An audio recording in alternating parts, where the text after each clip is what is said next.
back, everybody, to another edition of Go Blue with Stu. I am Stuart Douglas, your host. Today, I got one of the managers from my team who's also there in the amateur era, Michael Harary. I said that right.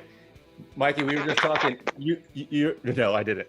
You're hiding from your sleeping toddler right now. You had a pandemic baby, and I wanted to ask you, how was that when we hit record?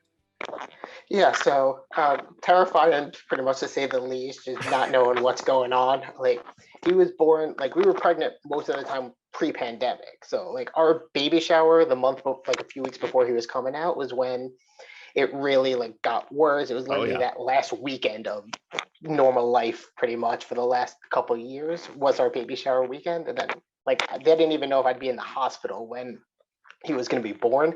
Like, so it was like up until like a day before, we didn't even know if I was going to be there. So it's been terrifying. And then just trying to navigate, keeping him safe while still trying to do stuff. You have all these plans when you're expecting, you're going to do this with your kid, you're going to take him here, take him there, and then just can't do any of that. But he was just living in your apartment, maybe you can take him for a walk outside if everyone wears their masks, kind of thing, until he gets his, enough shots.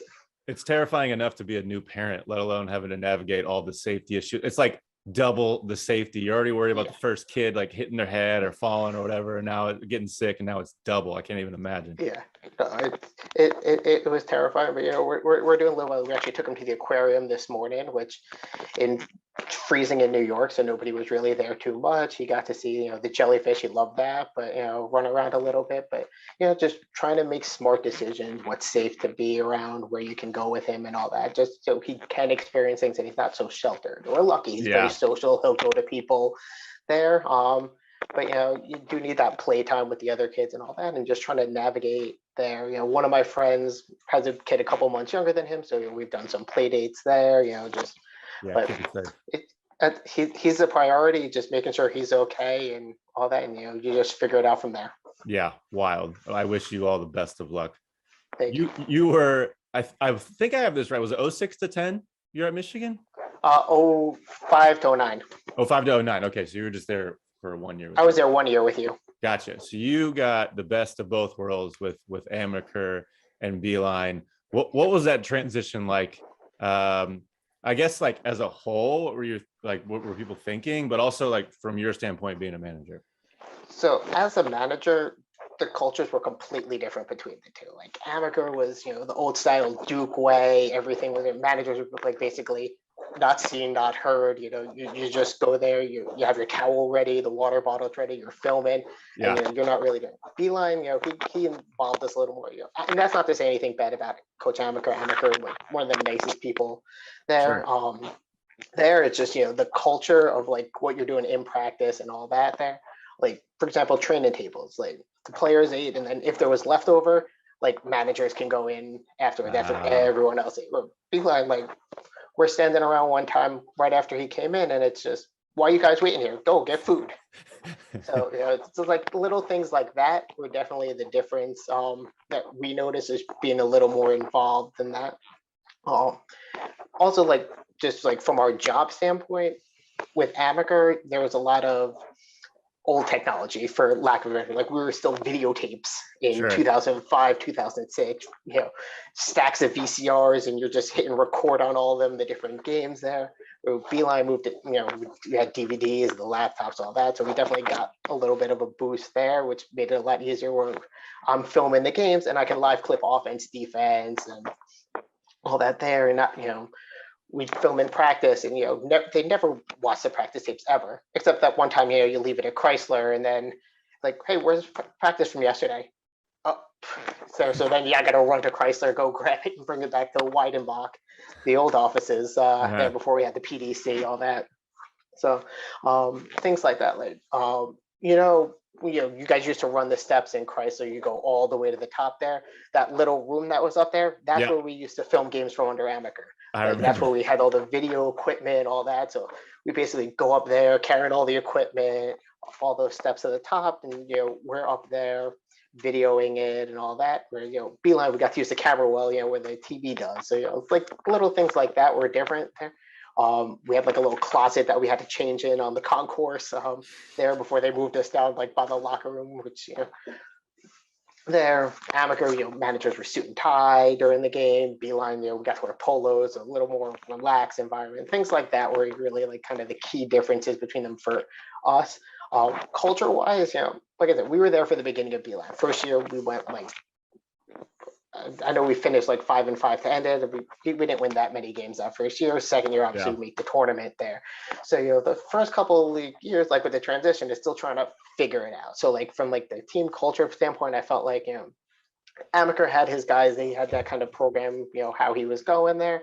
And then, you have the new coaching culture changes, guys leave. You have some guys who kind of get forced out, like they're unofficially, like Reed Baker, Jared Smith, Kalen Morris, they're kind of, guys like Epe who leave for other opportunities, Yeah. So you're still trying to kind of find that balance there, all that, we come in, you guys, we had that great season, we make the tournament finally there, but it's still trying to feel each other out kind of for terms of like program culture as a whole, I feel like from the manager standpoint. Right. Yeah, because it's like it is a very thankless job. I know there's like a lot of stuff to deal with. Was there I don't know, because you guys were behind the scenes so much. I was running around grabbing stuff, but was there more? I feel like we had like 17 managers at my time at Michigan. Was there more under Beeline than there were with Amaker? Yeah, definitely. Amaker, like I said, like they required a full-time commitment. Like you had to be there every practice, everything. Beeline's like, oh, you can only be here these days. Sure. Like I think by the time after I graduated, when John Adler and DP were head managers, they had like teams of managers. So like these managers were here these days, these managers were here that day, because it was a lot more like relaxed. You didn't have to be that full-time commitment to be there. Like if you wanted it, it was there. You had that opportunity to grow there, but you didn't have to do it, which was definitely something I wouldn't have done. I wanted to be involved. I wanted to be there all the time, but there definitely were people who had an opportunity now to be involved with the program, get involved, which definitely is a good thing. You always want more people involved, more people caring and helping out. How did you determine like seniority for like road trips and stuff? Because I remember you were always with us, but not everybody could travel. But I feel like there's got to be some animosity between managers there, between who can go and who can't. So usually it just went off of who was there the longest. Beeline liked to keep it consistent pretty much. So it's like you had your head managers who were the travelers. So it was me, it was Will, it was AJ. I know he hates being called AJ. He's only AJ in basketball context. Alex, hi if you're listening. There.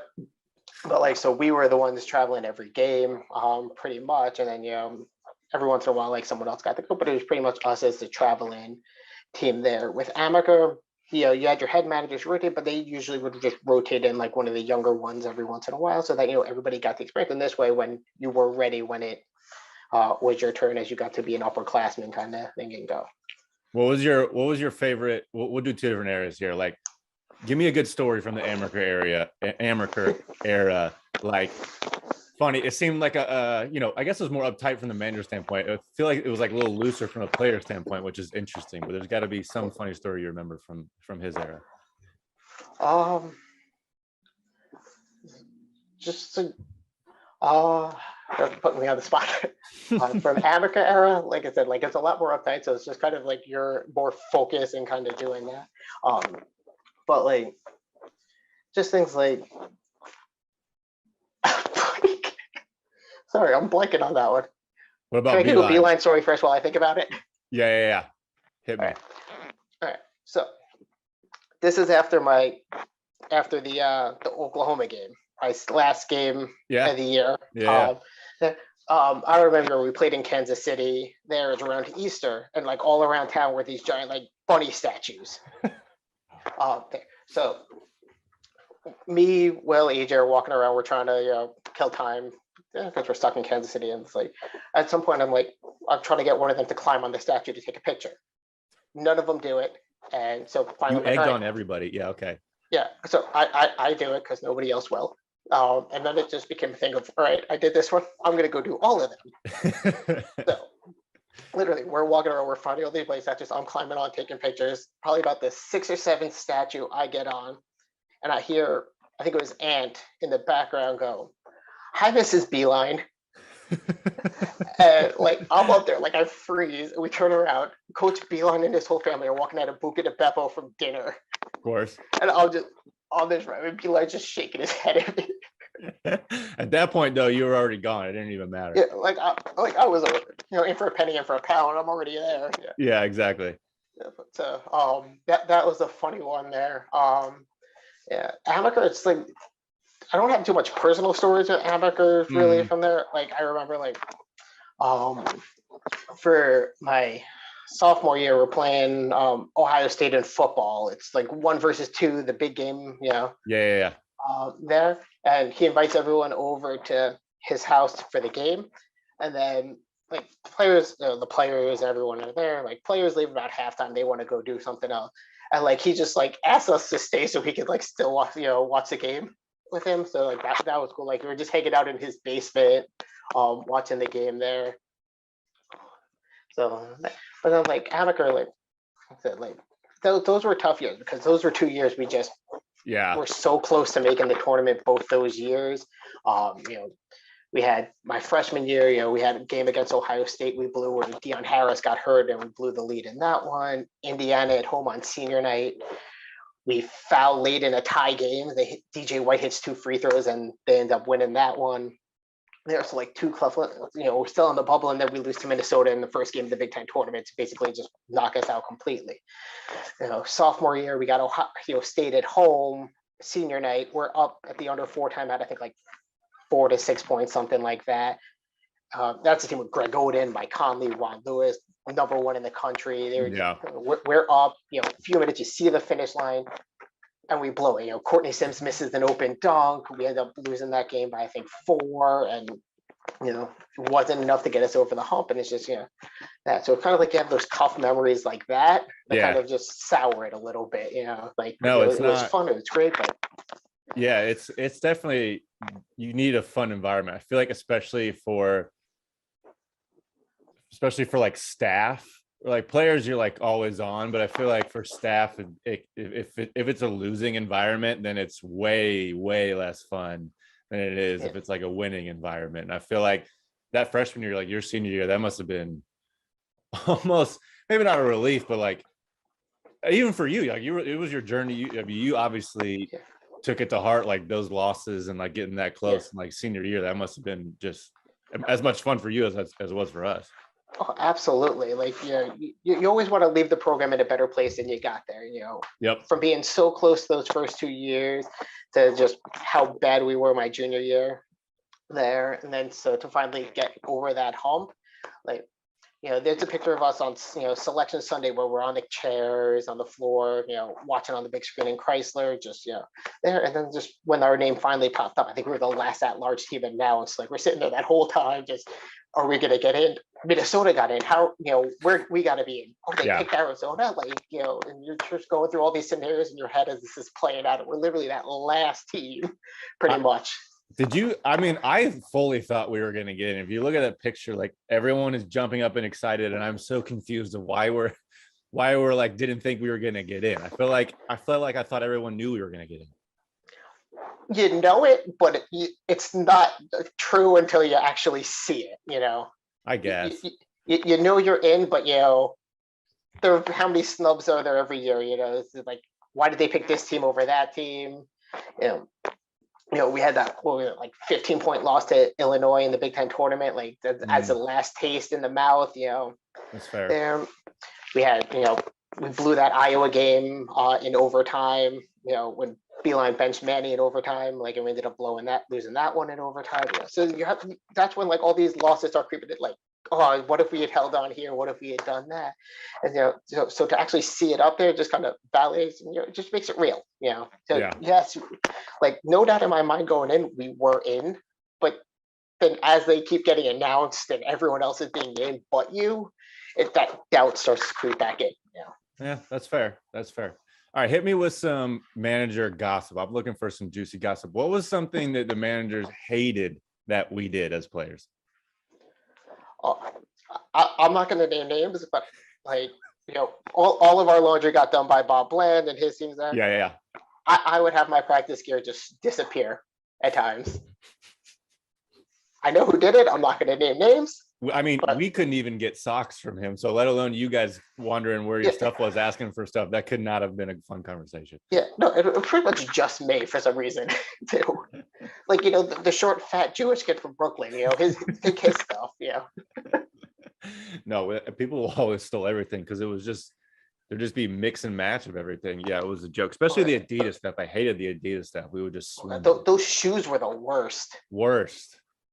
Like I think I almost broke Will's ankle once when we were playing basketball. He was on my own team. It's just like the pass was a little bit off. Those shoes just have no support. I loved when watching you guys play 2-on-2. Did you guys do the manager stuff with other teams? Not really. Like it wasn't that big. Like I've heard like some other schools doing it. Like and I think like one or two times we tried to get something going, but it wasn't really as prevalent then as it is now. We didn't have Jay Billis blowing it up on Twitter, all that.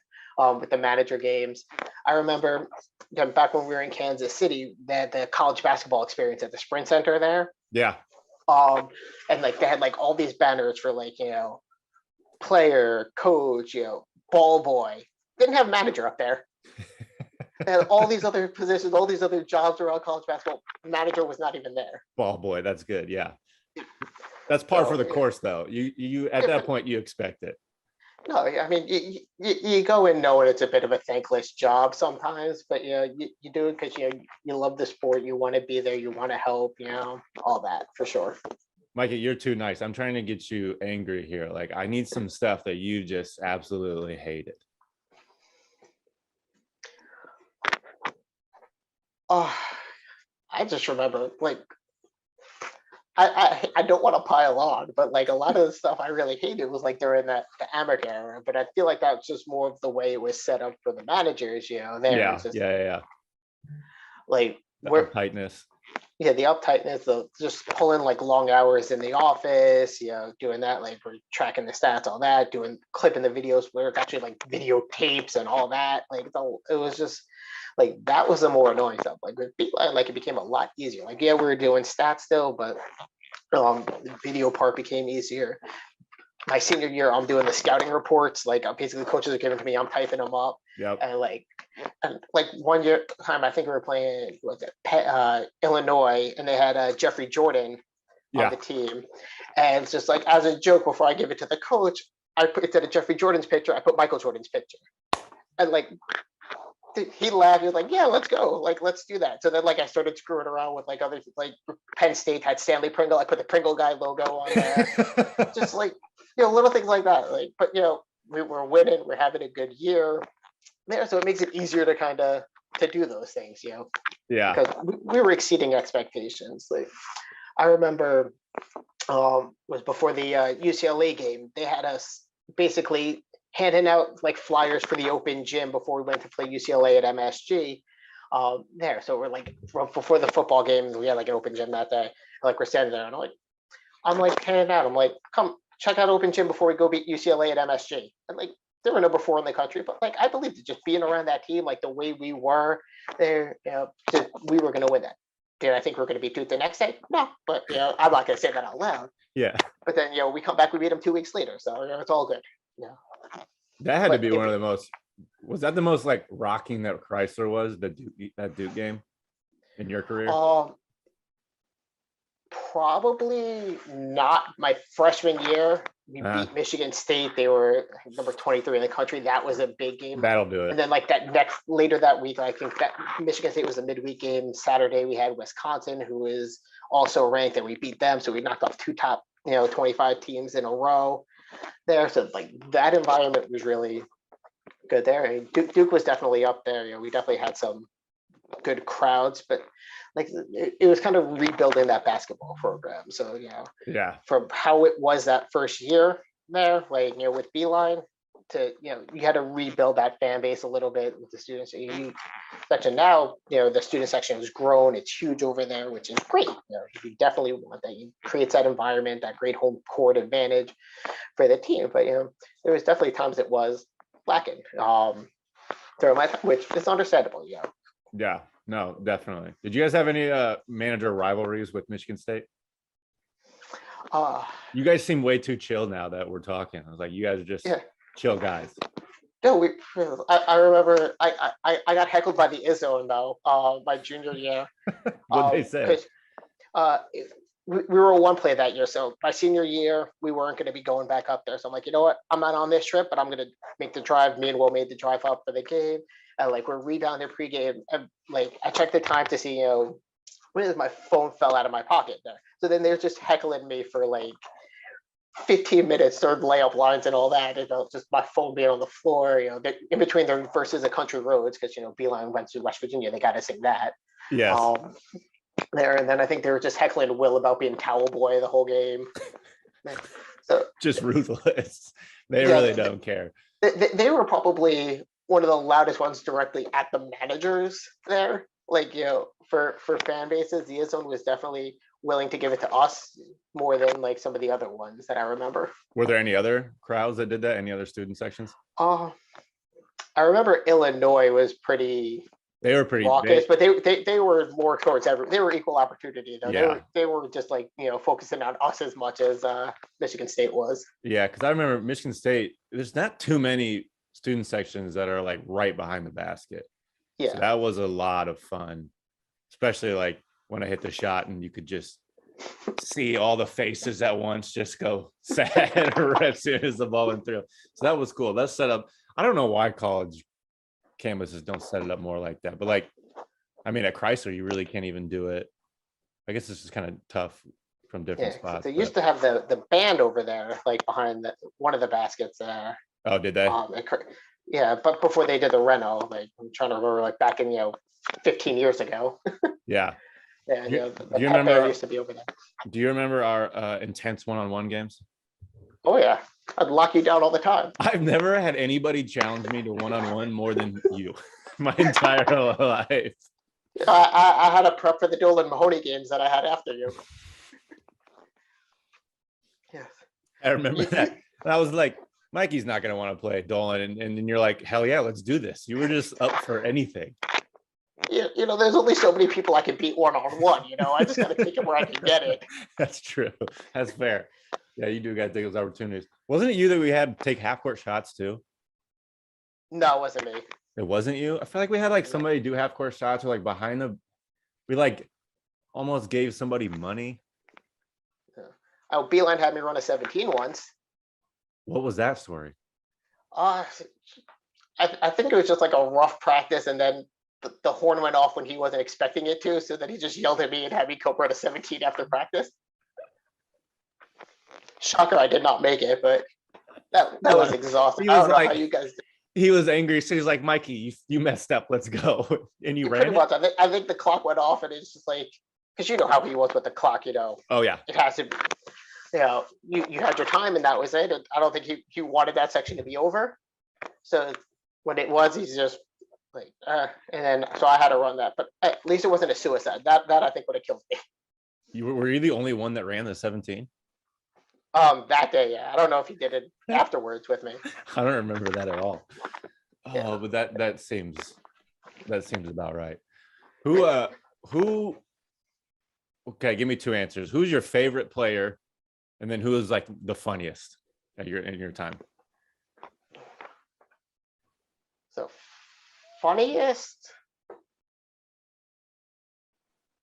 I mean, Ant was definitely up there for funny. He was on 24/7. Yeah. Like if you just let up for a second with him, he had you. You had to be on point around Ant all the time. Yes. Favorites. I know me and Reed Baker, who was there under Amaker, we were pretty close when I was there. We kept in touch a little bit after he got transferred over to Florida Gulf. After that, I mean, I was pretty much just hanging out with, I hung out with Novak a little bit. Like, we didn't really hang out too much. Still, you were too busy with I didn't. your girlfriend then. Yeah, I didn't hang out with anybody. you didn't do anything. No. But then it's like by that point I was just trying to get through and get done. By the time you got there a little bit, so I was really hanging out too much with the guy. But probably like from when I was going out and hanging, probably Reed was my favorite. Yeah. So then we disappointed you. My team's disappointed you. We were at just different points in our lives too, That is true. passing in the night. That is true. I couldn't get into. I couldn't go out with you. You're already too old for me. What was I just gonna ask you? What Wow, no, I don't remember. You got any more? You got any more good stories for me? You said you had some good stories for me to Yeah. end out Oh, this so episode. let's talk about the one that I messaged you on Twitter about that got me the invite here. Let's talk about that one first. Okay, So here you go. you had mentioned on the podcast with Dave about somehow you guys got the Duke scouting report Yes. for the Yeah. MSU game. So after I heard that, I messaged you how that happened. So Yep. we're at a FedEx Kinko's printing off our scouting report literally after the UCLA game. So me and the other two managers were there. We're printing it off, whatever. And I just happened to look next to me, and in the garbage can, I see ripped up papers, and one of them is one of our players' faces. Like I said, I'm pretty sure it was used to, but like I said, this was 2008. My memory is not what it used to be. I don't sleep anymore with my toddler, so. There. So then, like I see that we start pulling out the papers, piecing it together, taping it back up to get that scouting report for the staff there. So that's how we got that one. And then after that, we had the film session for that game. And I'm tired. We're back in New York City, my hometown. I have friends in the area, so I was a little bit sleepy there. So during film, I go to AJ. I'm like, I'm gonna fall asleep during this film session. Just wake me up before it's over, because it was my job to get the lights afterwards. So literally, as it's over, the lights come on, and then he wakes me up, and I'm like, I'm just jumping up, and like totally, blowing my spot up. Yeah. Clear I was napping there, but no, that was a fun trip being back home, and especially getting that win. I remember we were I think we went to like a diner later that night after the UCLA game, and like we're waiting for the Sports Center to come around to get the highlights back on because, of course, that win there. And then for probably 2 months straight after that game, Ant's watching his backdoor pass to PD on YouTube on the computers. He was always pulling that up, just watching it on repeat. I remember that.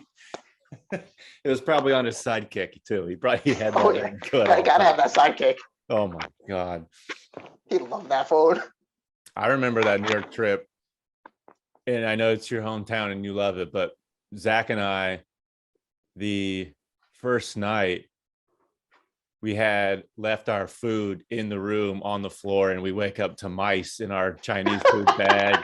And we moved rooms. I don't know. Me and Zach apparently were just scared of mice. I was like, never again, New York City. I will never go back. That was a very old hotel we were staying in too. I remember. Yeah. Tiny hallways, like an old school elevator. Oh yeah. Do you remember we're doing the bus tour around the city, and we get by Canal Street, and PD stops to get the watch, and then pulls the guy on the bus. No. With the fake watches. No, I was asleep the entire trip of that whole bus trip. What did he do? He literally got one of those guys selling the fake Rolexes. Mm-hmm. He made him stop. He got off the bus, got him to come on the bus. I think he bought one. Novak bought one. The guy, you can see the guy's face when he's first stepping on the bus, confused as hell. And he's getting pulled onto this bus with his fake watches. I can't believe that was even allowed. That's hilarious. I do remember them having those watches though, but yeah. Everyone's always like, have you been to New York City, or have you seen New York City? And I was like, well, I went on a bus tour once with my team, but I was asleep the whole time because we never got to sleep on those trips. I could never sleep on those trips. No, I just remember as we're driving down the city, we pass Brooklyn's outside the window, and Coach B's like, hey, that's where Mikey lives. You got any more before I got some quick hitters for you, but you got any more good stories? I remember at the NCAA tournament when P and Eric flooded their room with the bathtub. I forgot that one too. Tell that one. Did you have to deal with that? Oh no. I just went and took pictures. that was in the hotel staff for that. Thankfully that was not a manager job there. So what did they do? I don't even remember. I think just one of them started the bath and just forgot about it. It just flooded their whole room.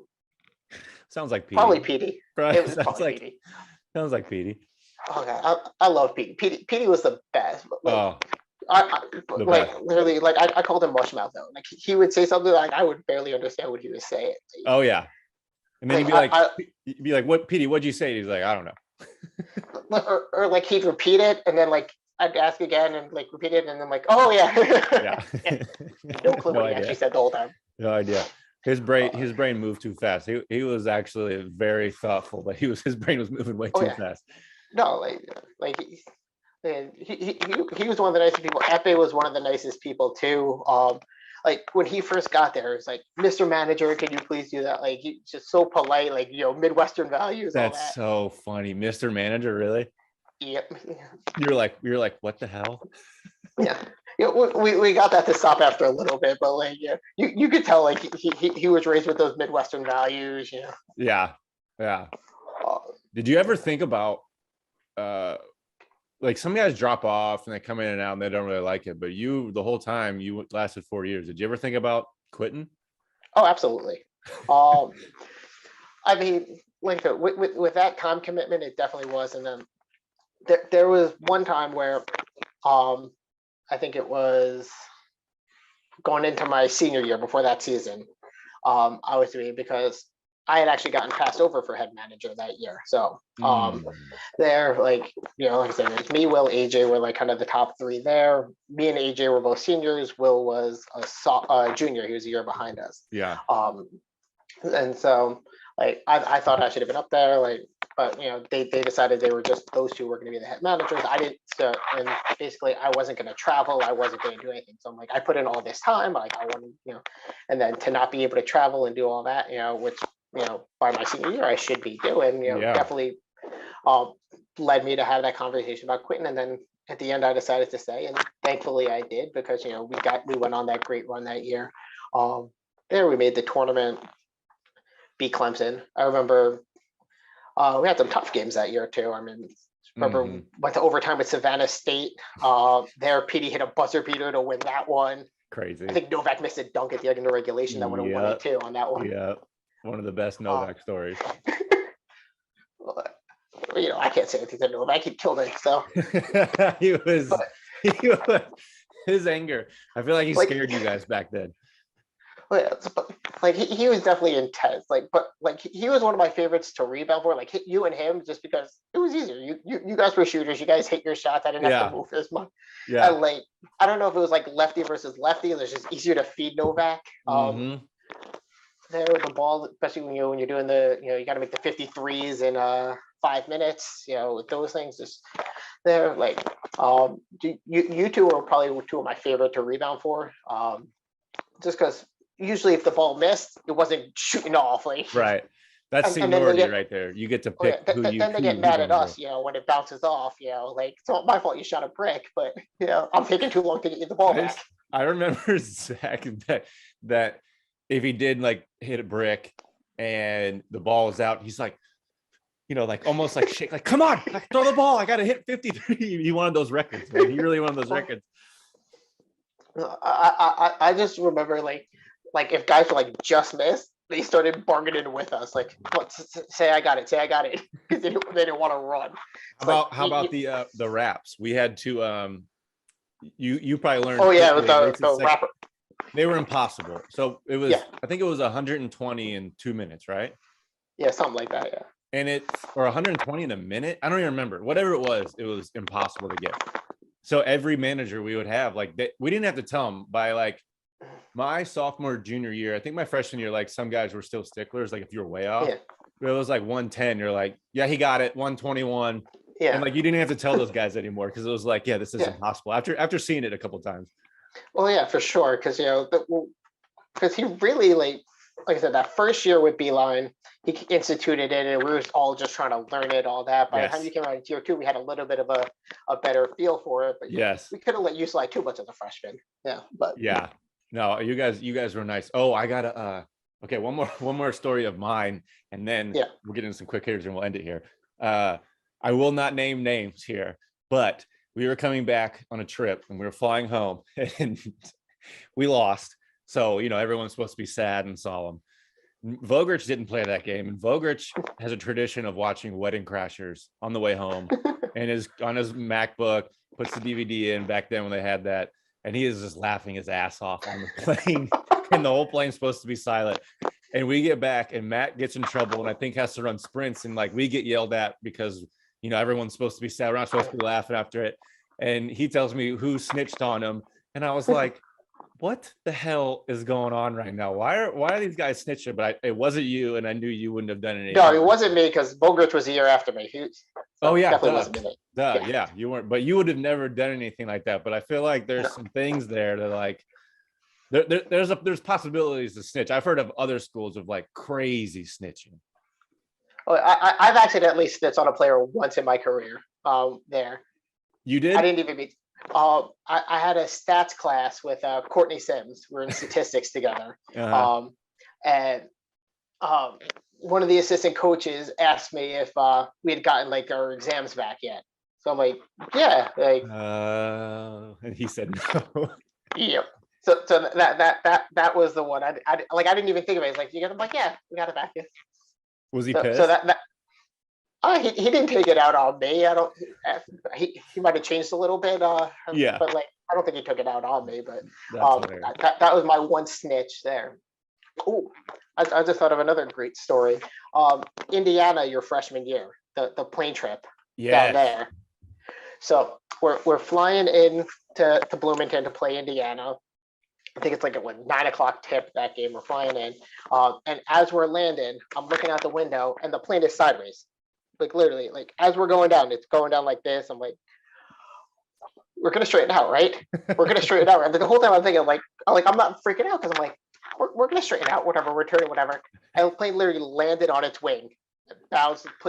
It was the Tigers and the Red Wings plane. Yes. Back when we were able to use it, I think that was the last time we used that one. Yes. I don't know if you used it afterwards, but I didn't think anybody saw that because I looked out right as we landed. I didn't know we were like sideways. I looked out and I saw sparks, and I was like, did anybody else see that? They're like, I don't know what you're talking about. I'm like, I just saw sparks. Like, I'm pretty sure the wing hit the ground. That plane hit a big bounce. I don't know how they didn't notice that. I don't know, but like nobody noticed it. And then we get back in the locker room and they go, yeah, the plane is out of commission. We have to bus back. And I'm like, of course it is. The wing hit the ground. Like, we can't fly back on this thing. Like I said, 9:00 tip. That game went to overtime.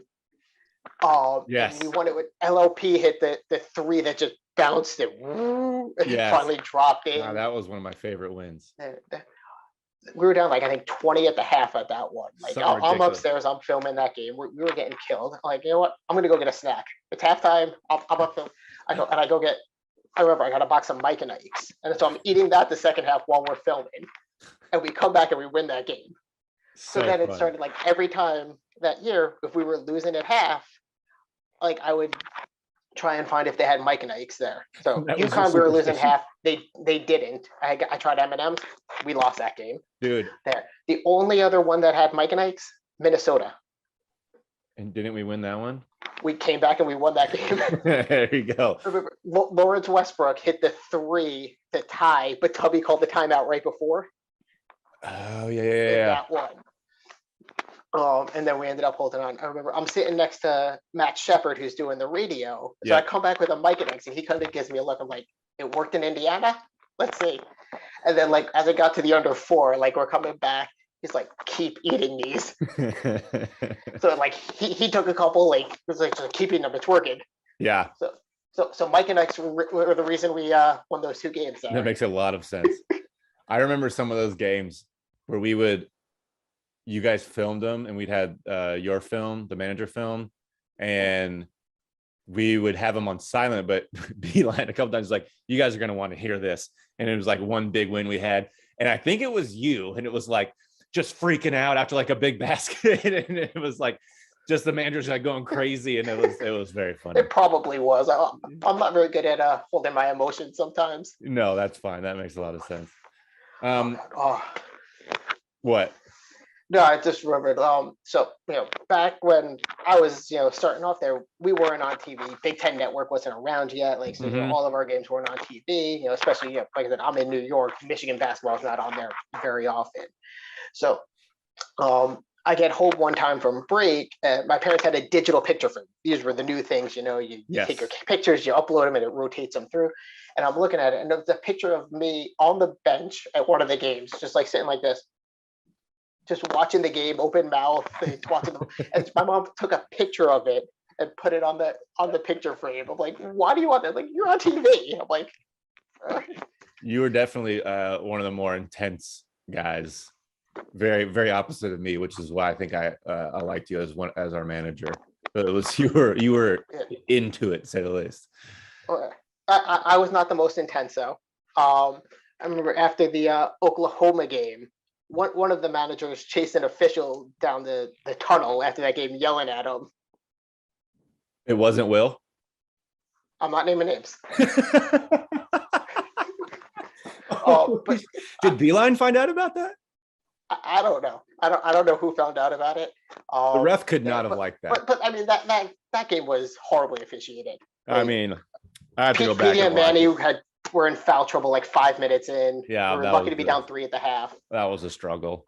It was definitely Novak took the charge on Blake when the trap on the baseline trap. Novak took the charge and they called a foul on him. Like that game was. It was brutal. That was brutal. We were outmatched anyways that game, but that is hilarious. Oh, for sure. But then, like, we were not helped at all though. Like, no. We were lucky to be in it. Ann had that huge first half for us. That we were only down 3. I gotta ask about that story. That is hilarious too. I've never seen a manager run down a ref before. Yeah. We had a lot of managers come in for that game. Obviously, first time we made the tournament since 1980, everyone drove down like that. Of course. For that, because that was huge.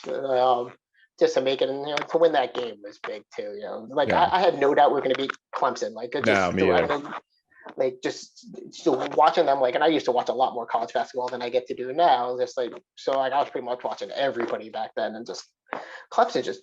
We matched up some well with that team. Honestly, we should have beat them more than by the 3 we did. Honestly, it should have been 10, 12 at least. Yeah, that was a strange team we played. Yeah. Okay, I'm gonna get you. I got you 3 questions, and then we'll get out of here.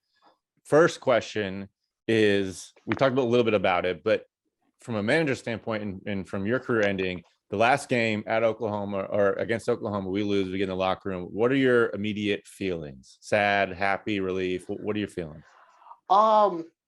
Sad. Because you know how I was. I took the games to heart. There, so definitely sad at the loss, and then it didn't really hit me that it was over till we got back, and we're doing get back into the workouts because we still got those practice days left at the end of the year, and it's just I'm pretty much the only senior that's still there. Yeah. This year.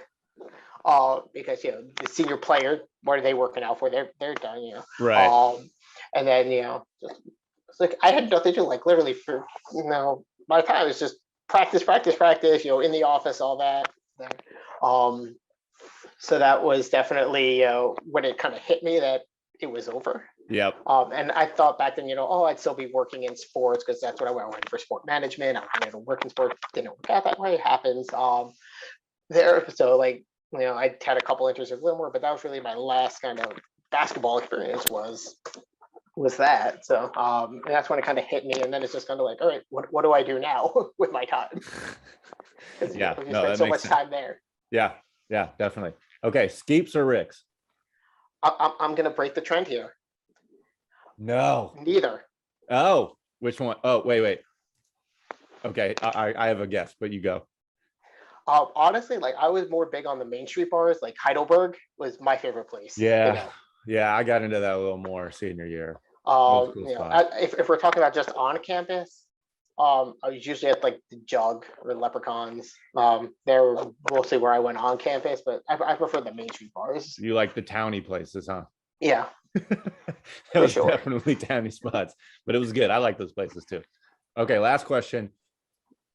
What is one thing that you learned that you at Michigan, or your time at Michigan, that you still carry with you to this day? Some lesson or something like that? the importance of hard work. Nothing's going to get handed to you. You have to put in the effort. You have to put in the time to get what you want. It's not going to be easy there, but just being able to work towards it. Find a way to do it. Like I mentioned with not almost quitting before my senior year because I wasn't going to travel, and then we found a way where I'd be the video manager and I'd be taping all the games. So it's not what I wanted. I wanted to be on the bench, but it still allowed me to travel there. Just being able to just kind of there are ways to get what you want if you're willing to work for it. You're willing to have that opportunity. I do got one more story though, actually, before I forget, before we sign off. So it was after we had fired Amaker, the program, you have the assistants hanging around trying to get stuff done. Me and one of the other managers, we're still in the office. We're, getting like recruiting mailers done and kind of all this stuff at the season. And I think it was a Saturday afternoon. Like we're in the office, we're printing off some stuff. And in the back door walked Beeline and Bill Martin, like through the back door, Weidenbach there. So it's like we just look at each, like they walk in and be like, "Hey, Harry," and like we just look at it like, "I guess we got a new coach now." So like we were pretty much the first people on campus to know we were hiring Beeline just because we saw Bill Martin walk in the office there. That's hilarious. I didn't realize it wasn't announced then. He just walks in. Yeah, he literally just won the NIT with West Virginia the night before. Yeah. Oh, yeah, because he was negotiating all that. Yeah, that is an interesting thing. That's hilarious. Yeah, so that's just literally, we're just there and it walks Bill Martin and Beeline. We're like, okay, we got a coach now. That's funny. That's so funny, but exciting at the same time. That's a fun insider job right there. Yeah. Oh. All right, Mikey, I really appreciate it. This was awesome. Hopefully we can get you back on sometime in the future. Give me some more manager stories. I need you to start thinking and writing some stuff down. All right. I just remembered a Novak story, but I'll save it for next time. Okay, perfect. Because this will not be a one and done thing. Mikey, I appreciate you, man. This was great. And yeah, till next time. Yeah, great catching up, too. All right, man.